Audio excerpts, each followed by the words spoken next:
자, 조선의 건국과 정치 운영의 변화. 상당히 오랫동안 동영상을 안 찍다가 상당히 오래간만에 한번 찍고 있어요.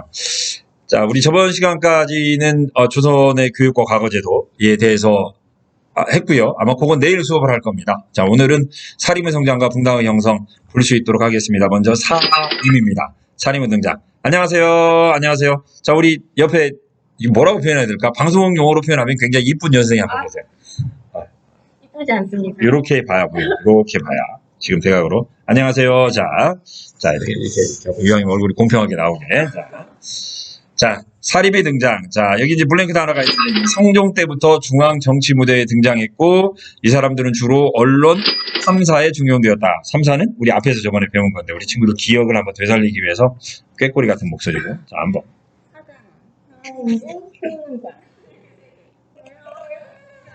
아니, 그렇게 약간은 좀 영어 빠다 바른 듯한 그런, 약간 빠닥기가 좀 있었어요.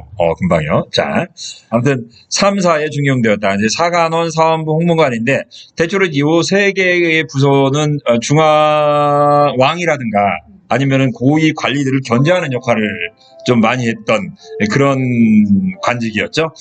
그러다 보니까 사림들이 이곳에 등용됐다는 이야기로 봤을 때는 사림들은 기존의 권력을 가지고 있었던 사람보다는 새롭게 등용되었던 마치 고려 말의 신진 사대부와 비슷한 세력이었다라고 하는 것들을 우리가 어느 정도로 유추할 수 있겠고요. 뭐 실제로 물론 이게 맞나 안 맞나는 좀 이론은 다양합니다만은 이들 사림들은 조선왕조 건국에 반대했던 고려 후기 온건파 사대부들의 후손이라는 이야기도 있어요. 물론 옛날에는 그렇게 가르쳤지만 요즘은 꼭 그렇다라고 요즘은 지도하진 않아요. 아무튼 사림들이 분명한 건 신진 세력이었던 것만은 맞는 것 같아요. 자, 이들 사림의 성장. 자, 훈구 세력의 부정과 비리를 비판했다. 여기서 이야기하는 훈구 세력이란 사림이 아까 신진 세력이라고 표현을 했잖아요.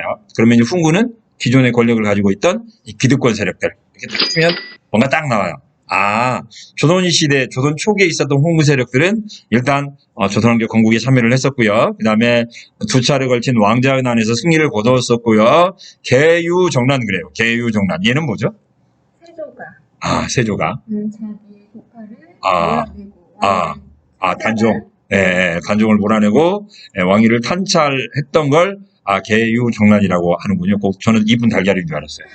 그래서 그래서 계유정난 때 역시 선조편에 대체로 이제 훈구 세력이라는 사람들 보면 좀 이제 권력에 좀 붙어서 아부했던 그럼 저 같은 사람? 그런가? 자, 그런 이제 공신 세력들이 상당히 많았고, 대체로 이제 조선왕조 건국의 기틀을 마련했고, 이제 그러다 보니까 권력을 오랫동안 잡다 보니까 세집 정치 권력을 가지고 상당히 많은 부와 권력을 장악했던 기득권 세력들이에요. 중요한 건 기득권이라는 단어죠. 이미 권력을 가지고 있다 보니까 이 사람들이 무서운 게 없었던 거예요. 자기들 마음대로 무소불위의 권력을 휘둘렸고, 그러다 보니 이제 그 견제하는 역할 에 있었던 사림들과 이제 사사건건 부딪히게 되죠.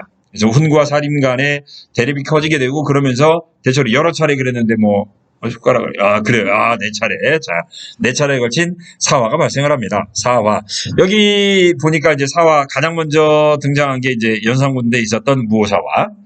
김종직이라는 사람의 조의제문. 이거 아까 우리 소설을 안 썼던 건데 의제가 조의제문이 뭔 말이죠? 의제를 그쵸. 여기 써 있어요. 애도하는 그. 자, 의제는 이 의자가 의로울 의자예요. 그러니까 의로운 황제에게 조의를 바치는 문장, 그러는데, 여기서 이야기는 의로운 황제는 누구냐면은, 초나라의 마지막 황제였어요. 근데 이제 이 항우가 초나라의 마지막 황제였던 의제를 죽이죠. 죽이고 이제 권력을 장악을 하고, 나중에 이제 유방과 한판 맞짱을 뜨다가 패하죠. 어떻게 보면 정의사의 구현이래요. 이런 논리로 볼 때는. 항우가 패한 것은. 자, 이제 정의사회 구현인데요. 그러다 보니까 힘이 센 항우가 의로운 임금을 몰아내고 권력을 장악했어요. 뭐하고 좀 비슷한 거예요, 지금 상황이? 그렇죠. 그래서 단종이 어린 조카를 죽이고, 세조가 어린 조카를 몰아내고 왕이 된 거하고 똑같잖아요. 이제 요 글을 가지고 이 글을 누가 썼냐면 김종직이라는 사람이 쓴 거예요. 김종직이 이제 이 사람이 살인파의 우두머리예요. 그러니까 가만히 보니 이 내용을 가만히 보니 이건 연산군의 입장에서 볼 때는 할아버지인 세조를 누간 것이 되는 거예요. 그래서 요 조의제문이라는 걸 보고 나중에 보면 이제 이때 막 등장하는 사람이 많은데 이때 이제 등장했던 사람이 누구냐면 갑자기 이름이 다 기억 안 난다. 네, 유저강이 있고요. 유저강이라는 사람이 있고 그다음에 또 하나 네, 이극돈이라는 사람이 있어요. 이극돈. 어려워요? 네, 유자광이나 이극돈 이 두 사람이 훈급파인데 이 훈급파였던 이 두 사람이 사람들이 사사건건 시비를 거니까 여기에 불만을 가지고 있다가 조의제문을 발견한 거예요. 그리고 나서 이걸 이제 연산군에게 터뜨린 거죠. 야, 애들이 네가 할아버지 유겠대요. 그러면서 이제 무수히 많은 사람들이 이제 핍박을 받았던 거 무호사화입니다. 무호사화. 그 다음에 이제 어떻게 보면 연산군 때 사화의 하이라이트는 요 갑자사화죠. 연산군의 어머니가 케비 윤 씨예요.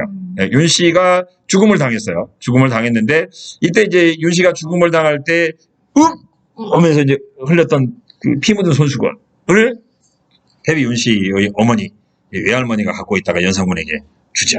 연산군이 그걸 본 순간 이제 눈알이 360도 회전하게 되고 이제 그러면서 이때 이제 이거에 찬성했던 어떻게 보면 연산군의 엄마 페비윤 씨가 성종의 얼굴에 스크래치를 내요. 부부싸움 끝에 스크래치를 냈고 어떻게 여자가 남자의 얼굴에 이렇게 상처를 내냐 뭐 이런 것들 이게 유교적인 그런 가족 질서 이거에 의해서 이제 살인들은 당연히 윤 씨의 폐위와 그 다음에 사사를 주장을 했었는데, 그러니까 이제 많은 사람들이 탄압을 받았는데 문제는 이때 이제 많은 사람들이 이때 처음으로 연산군이 뭘 보냐면은 성종실록을 봐요. 조선시대 유일하게 조선왕조실록을 본 유일한 왕이 연산군이에요. 연산군인데 이때 근데 연산군이 다 본 거 아니야. 딱 그 부분밖에 안 봐요. 엄마의 죽음과 관련된 부분만 그 연산군 같이 막 나가는 임금도 그 부분만 슬쩍 한번 봐요. 그러다 보니까 우리가 조선왕조실록이 가지고 있는 뭐 순결성 좋게 표현하면 정통성 이거에 대해서 우리나라 학자들뿐만 아니라 세계의 거의 대부분 학자들이 인정을 하죠.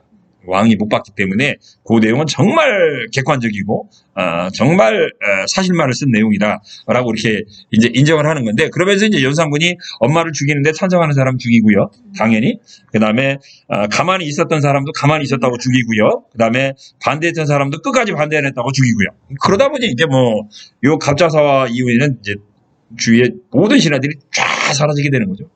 다 사라지게 됐고 이건 다른 말로 표현하면 연산군의 그 정적들이 그만큼 늘어난 거죠.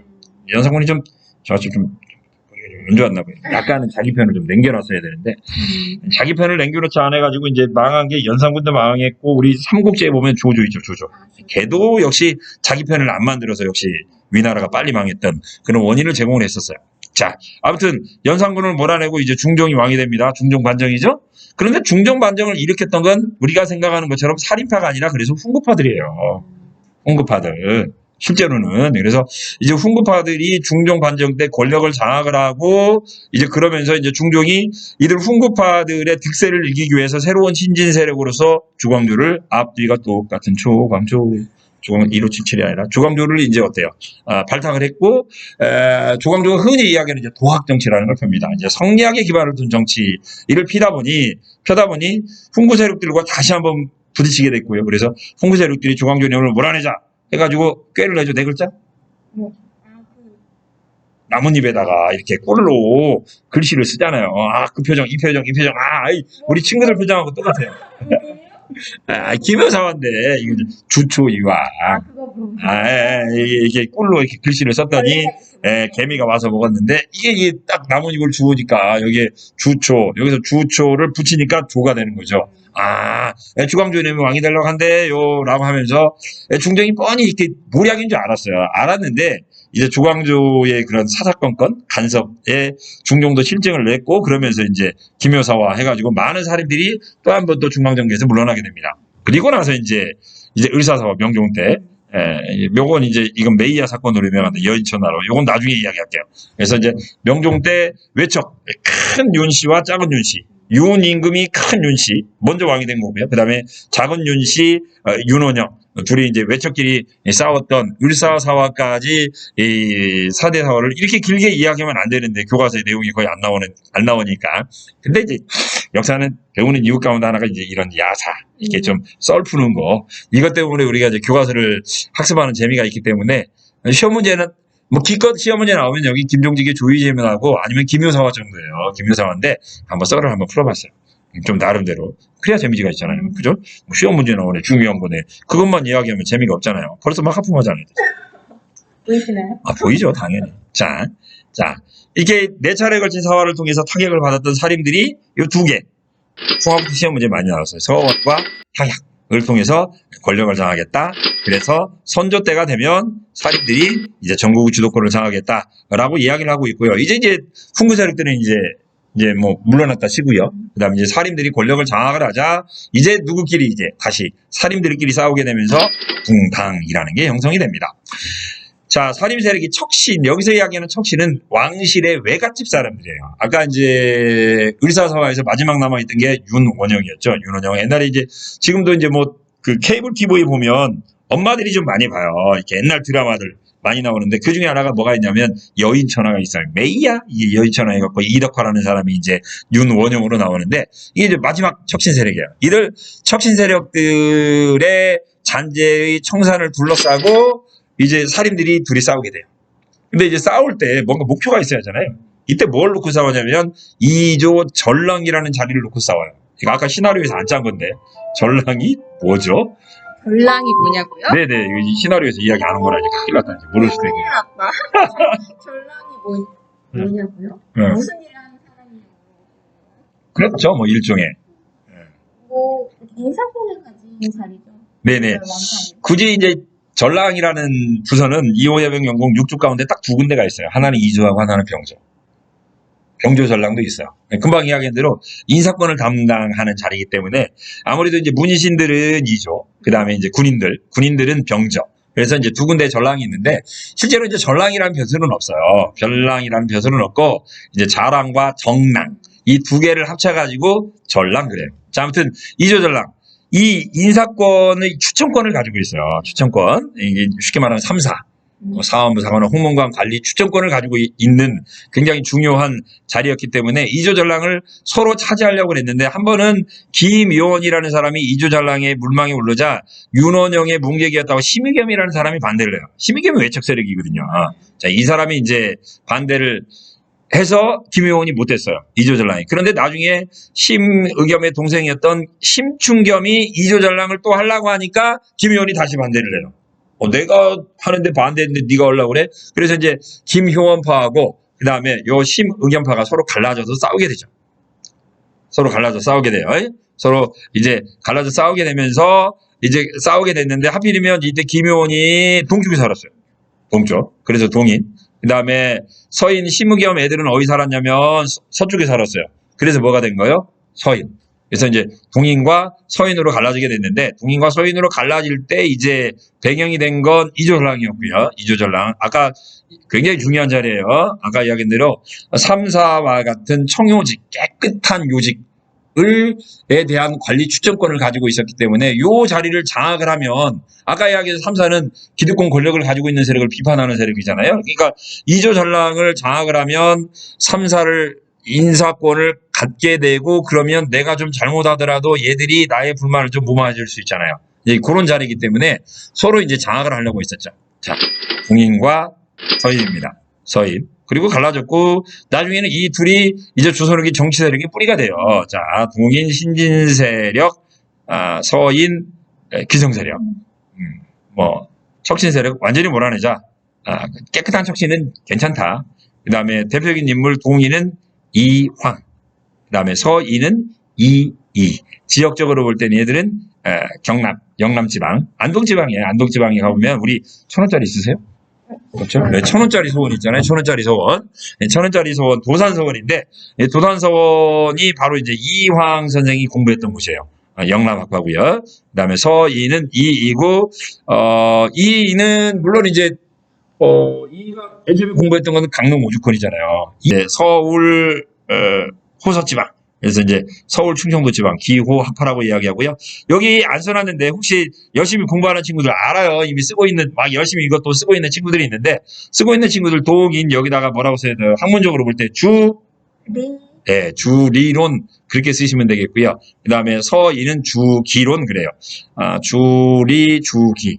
요건 이제 나중에 쬐끔밖에 못 봐요. 쬐끔밖에. 요거는 그 시간이 배우지 윤리와 사상은 선택이 안 해요. 애들이 어려운 정도에서. 않을까요? 네, 아무튼 다시 한번 이야기하면 학문적으로 이야기하면 얘는 주리, 얘는 주기에 가깝습니다. 자, 붕당 정치의 전개, 붕당 정치 이제 공론을 내세우면서 국정을 이끌어가는 형태. 그런데 이제 대개 이제 그 조선 시대의 살인들 아니면 사대부들이 이야기했던 공론은 대개 이제 법에 의한 힘에 의한 질서가 아니라 바로 이제 도덕에 의한 정치예요. 도덕에 의한 정치. 네, 그것도 좀 하나 알아두시고요. 그래서 뭐 우리 사회에서도 뭐 법적 죄를 짓고 살 수는 있지만 도덕적으로 문제가 되면 살 수는 없어요. 실제적으로 보면. 그래서 교도소 가는 것보다 더 두려운 것 중에 하나가 언론의 지탄을 받는 거, 도덕적으로 심판을 받는 거, 그게 훨씬 더 어렵죠. 자, 아무튼 붕당에 아까 이야기했던 선조 때 이조 전략을 자리를 놓고 동인과 서인으로 갈라졌었어요. 솔직히 이야기하면 맨 처음에는 동인의 힘이 좀 셌어요. 동인의 힘이 좀 셌었는데 정열이 우리 이제 전라북도 사람이에요. 김제금구예요. 이 정열이 모반 사건을 계기로 해서 우리 전라북도에 있었던 어떻게 보면 양반 살인들은 씨가 말라요. 씨가 말라요. 그리고 이 정예리배 모반 사건을 계기로 서인이 권력을 잡았고 이때 서인의 우두머리가 국어책이 굉장히 많이 나오는데 하기야 우리 1학년 친구들 아직까지 이제 국어책에서 고문의 잔인함을 아직도 모르죠. 중학교 때 고문 배웠나? 거의 못 배웠을 거예요. 그래서 아직까지 고문의 잔인함을 몰라요. 처음부터 끝까지 알파화에서 오메가까지 다 외워야 되는 그 고문의 잔인함을 우리 친구들이 거의 모르는데 이 고문에 보면 이제 우리가 15세기, 16세기 보면 가사문학이라는 걸 배워요. 가사문화. 그래서 우리나라의 가사문화 가면 이제 물론 이제 상충곡으로부터 시작됩니다만은 정극이네. 근데 정극인에서 시작됐던 상충곡이 요 사람 송강정철이죠. 관동별곡, 삼이인곡. 요때 이제 꽃을 피우게 되는데 그래서 우리가 정철하면 굉장히 조선시대 유명한 이제 문학 작가라고 이야기를 하는데 이 사람이 정치가요. 정치가예요. 그래서 서인의 우두머리가 누구였냐면 정철이었죠. 정철. 그래서 이제 이때 이제 정철이라는 사람이 권력을 장악을 했었고요. 근데 정철이 어떻게 보면 동인의 꾀에 빠져요. 광해군을 왕세자로 책봉하자는 이야기를 했다가 선조가 아직까지 내 나이가 어린데 왜 벌써부터 세자 책봉 이야기를 하느냐를 이야기를 해갖고 정철이 실각을 하는데 이때 정철이 실각한 정철을 어떻게 할 거냐.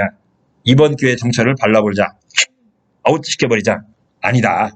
용서하자를 놓고 동인이 남인과 북인으로 갈라져요. 조금 남인은 온건파고요. 북인은 좀 강경파였어요. 그런데 이제 요 동인과 서인 이때 남인과 북인으로 이제 갈라졌을 때 이때 이제 강경파라고 그랬잖아요. 이때 뭐가 일어나냐면 임진왜란이 일어나요. 근데 이제 이때 이제 임진왜란 하면 이제 나라를 구한 구국의 영웅 당연히 임진왜란 허북손 그렇죠. 이순신 장군 있잖아요. 근데 이제 이순신 장군이 알고 보면 남인 계열이에요. 굳이 따지면은요. 왜 그러냐면 남인으로 이제 유명한 사람, 우리 이제 역사 옛날 이야기 많이 아시는 친구들은 임진왜란이 일어났을 때 조선이 그 일본에 통신사를 파견했다. 이제 서인으로 간 건 이제 황용길, 그 다음에 이제 동인으로 간 게 김성일이었어요. 김성일. 근데 이제 김성일은 외놈들이 절대 안 쳐들어온다라는 걸 주장했던 사람이잖아요. 그래서 전쟁이 끝난 다음에 김성일은 전쟁에서 뭐 일단은 일본군들을 외군들을 격파를 했기 때문에 승리한 전쟁이라고 하지만 전쟁이 일어난 책임을 면하기는 어렵겠죠. 그래서 아마 김성일 실각을 하게 될 거고 이 당시 이제 남인의 또 우두머리가 누구냐면 유성룡이에요. 징비록을 쓴 사람. 이 유성룡의 친구가 이순신이에요. 그래서 남인들은 어떻게 보면 전쟁이 끝난 다음에 전쟁 책임론으로부터 절대 자유로울 수가 없었어요. 이게 어떻게 보면 전쟁 끝 무렵에 이순신 장군의 죽음하고도 이제 그래서 흔히 이야기할 때 우리가 이순신이 과연 자살했냐 라고 하는 그런 썰이 굉장히 많은데 유튜브에 가도 그 썰이 굉장히 많잖아요. 그것과 관련이 있고요. 그 다음에 이제 우리 임진왜란한테 굉장히 유명한 의병의 시작 빨간 옷 입은 친구 홍의장군. 자, 홍의장군 누가 아니고 곽재우 장군 있잖아요. 대표적인 북인이에요. 그래서 임진왜란한테 이 북인들이 의병으로 많이 활약을 했고 그래서 전쟁이 끝난 다음에 북인이 집권을 하게 됩니다. 북인이 권력을 장악을 했고요. 광해군 때요. 그러다가 이 사람들이 인조반정으로 몰락하게 되죠. 인조반정. 이제 인조반정은 뒤에 나오니까 또 한번 보겠습니다만은 인조반정 두 가지죠. 광해군이 명나라와 후금과의 중간에서 중립외교를 편 거. 그 다음에 또 하나는 광해군이 왕권에 위협이 되는 이제 영창피아노를 제거하고 영창대군이, 죄송해요. 자, 영창대군의 어머니였던 임목대비를 이제 폐서인시킨 거. 이 두 가지죠. 그러니까 어떻게 보면 아까 우리 한번 찾아봤잖아요. 임목대비가 몇 살이었고요? 때리가 19. 광해군이 몇 살이에요?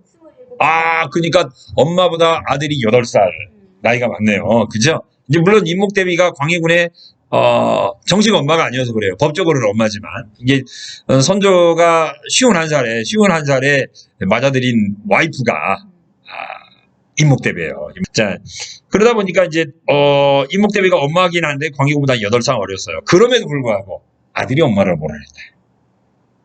유교질서, 성리학적 유교질서에 어긋난다는 걸 빌미로 해서 인조들이 광해군을 몰아내고 이때 북인도 몰락을 서인들이 권력을 장악합니다. 자, 이제 없어졌어요. 하나 없어졌죠? 북인 없어졌어. 이제 남은 건 누가 남은 거예요? 이제 남인하고 서인 남은 거죠. 남인하고 서인이 상당히 오랫동안 사이좋게 지내요. 언제까지? 현종 때 예성 논쟁, 환국이 일어날 때까지, 숙종 때, 환종 때까지는 나름대로 둘이 사이좋게 지내요. 그래서 인조 때, 효종 때, 현종 때까지는 그래도 서로 붕당 정치가 이제 서로 균형을 맞춰가면서 붕당 정치가 전개됐다라고 이야기를 하는 거죠. 이렇게 인정했다. 상대방이 완전히 무너질 정도로까지는 이렇게 하지는 않았다라는 이야기죠. 그리고 이제 조선 후기 정치 특징 가운데 하나는 요거예요. 비변사. 무슨 뜻일까요? 비변사가. 전방을 지킨다. 장기한다. 그쵸.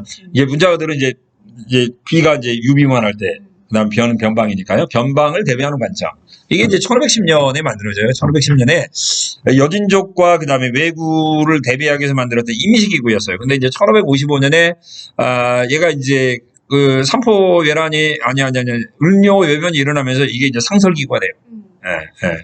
그리고 나서 이제, 삼포 외란 때, 이제 서서히 이제, 또 이제, 비변사의 권한이 강해졌다가, 조선 후기 임진왜란이 일어난 다음부터는 이제 어때요? 얘가 이제 국정 최고 합의기관으로 발전하게 되죠. 그래서 조선 후기가 되면 비변사의 힘이 세졌다. 이게 한마디로 표현하면 비변사의 힘이 세졌다는 건 뭐냐면, 원래 조선의 정치라는 게 의정부 6조 하나, 행정 없는 거, 그 다음에 3사 여기 하나. 그렇게 서로 어떻게 보면 행정부를 요 3사가 견제했어요.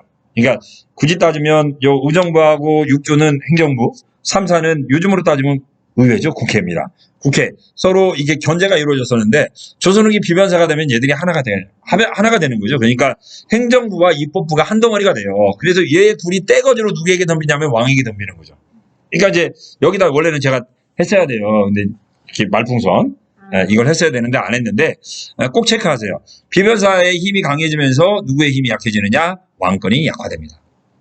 왕권이 약화돼요. 그래서 나중에 보면 여러분들 중학교 때 배웠겠지만 대원군이 왕권 강화를 위해서 비변사를 없애버리죠.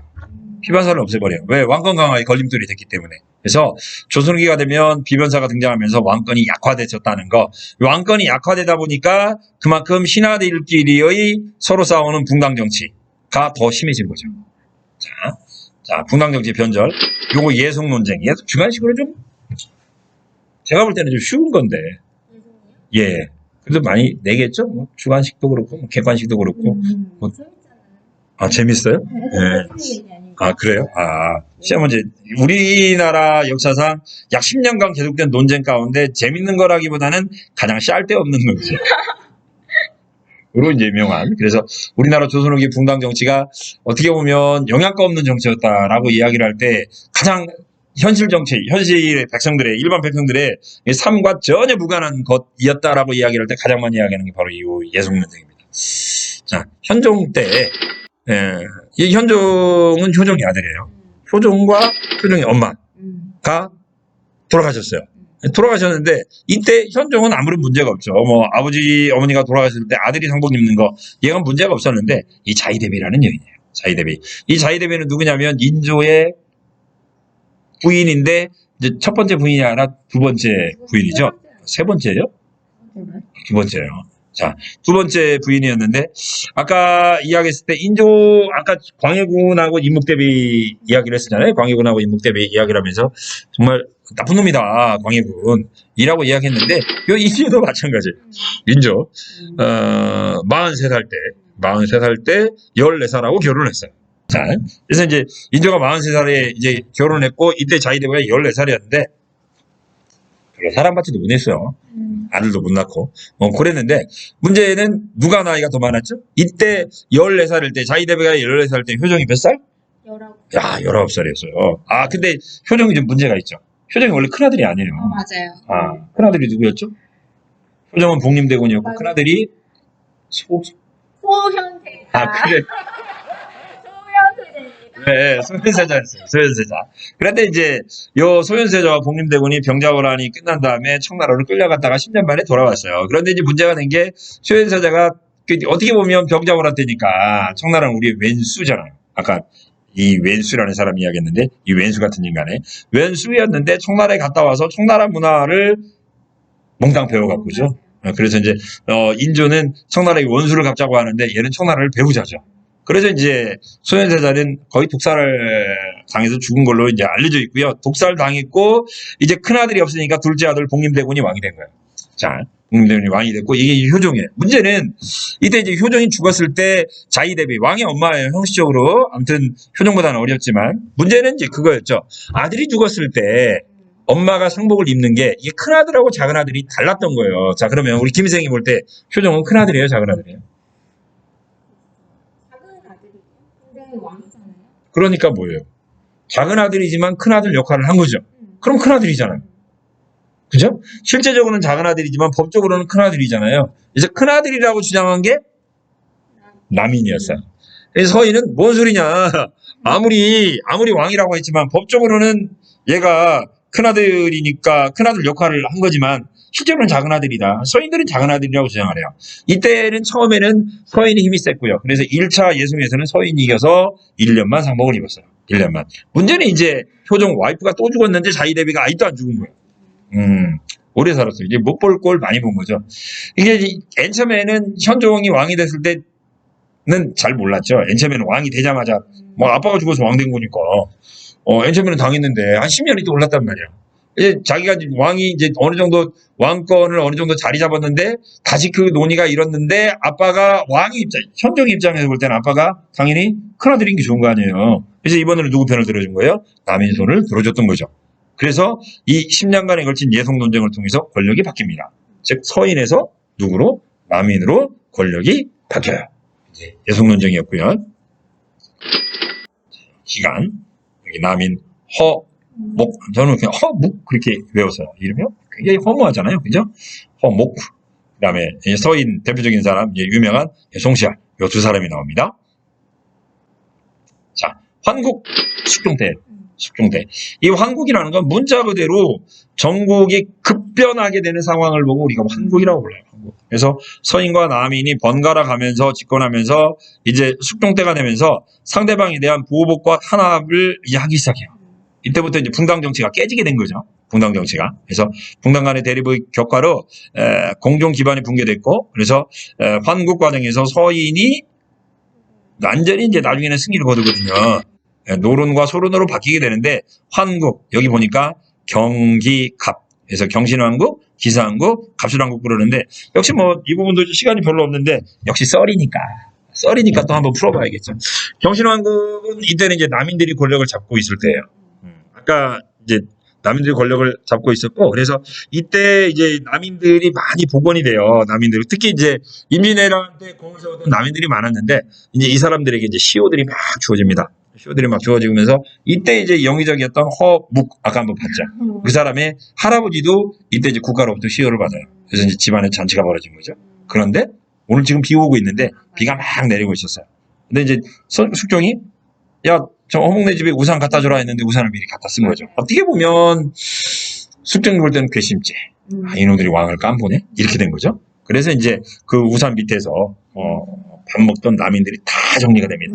이걸 보고 우리가 경신왕국이라고 이야기하고요. 기사왕국은 이때는 이제 굉장히 유명한 연인 나오죠. 이때 이제 남인이 서인에게 보복한 거잖아요. 누가 등장을 할까요? 이제. 그렇죠. 김혜수가 나왔었어요. 드라마에서는. 나 갑자기 기억이 안 나지? 장희빈. 장희빈. 장희빈이 이제 숙종에게 이제 발탁이 되면서 이제 그 장희빈 뒤에는 남인들이 있었어요. 맞아요. 그리고 장희빈은 역관 출신 집안이었고요. 그래서 이제 다시 이제 남인들이 권력을 잡습니다. 기사항국에. 이제 장희빈이 아들도 나와요. 그게 이제 경종인데, 그죠?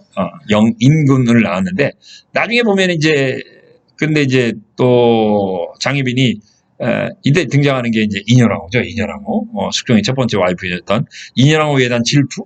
요것 때문에 이제, 또 이제, 장희빈이 물러나게 되는데, 요걸 보고 이제 갑술왕국이라고 하죠. 이 갑술왕국을 계기로 해서 남인들은 완전히 사라집니다, 이제. 그리고 서인들만 권력을 잡아가겠고, 요 서인들만 남으니까 또 이놈들이 또 갈라져요. 노론과 소론으로 갈라졌고, 이렇게 돼요. 노론은 대체로 이제 송시열을 중심으로 한 약간은 좀 기득권 세력들, 그 다음에 소론은 윤중을 중심으로 한 젊은 세력들. 그래서 북방 개척을 주장했고 신리를 주장했습니다. 그 다음에 노론은 대의명분을 중요시했다. 이 부분은 이제 요즘에는 안 나오는데 옛날에는 소론, 윤중, 북방 개척 이게 나오면 굉장히 어려운 컷이었어요. 왜냐하면 요때 이제 다시 한번 북벌론이 또 한 번 나오거든요. 좀 어려운 건데 얘는 이제 3번은 암이라고 있어요. 3번은 암. 네. 그것과 관련이 있는데 그걸 이제 나중에 혹시 기회 되면 이야기를 할 수 있도록 하고요. 자, 풍남정씨 이제 왕이 황국을 주도하면서 외척이나 종친의 정치적 빈중 누구를 왕으로 할 거냐, 누가 왕비가 될 거냐. 아까 뭐 장희빈이냐 아니면 뭐 인현왕후냐. 그 다음에 왕은 경종이 될 거냐 아니면 영조가 왕을 할 거냐를 놓고 막 서로 이제 그 집권 세력들이 이제 서로 바뀌거든요. 그러다 보니까 이제 정치가 완전히 변질되게 됐고요. 그래서 이러한 문제를 극복하기 위해서 이제 탕평론이라는 게 대두가 됐고, 요 탕평이라는 것들이 이제 본격적으로 시행하는 것은 이제 영조와 정조 때가 됩니다. 일단 좀 쉬도록 합니다.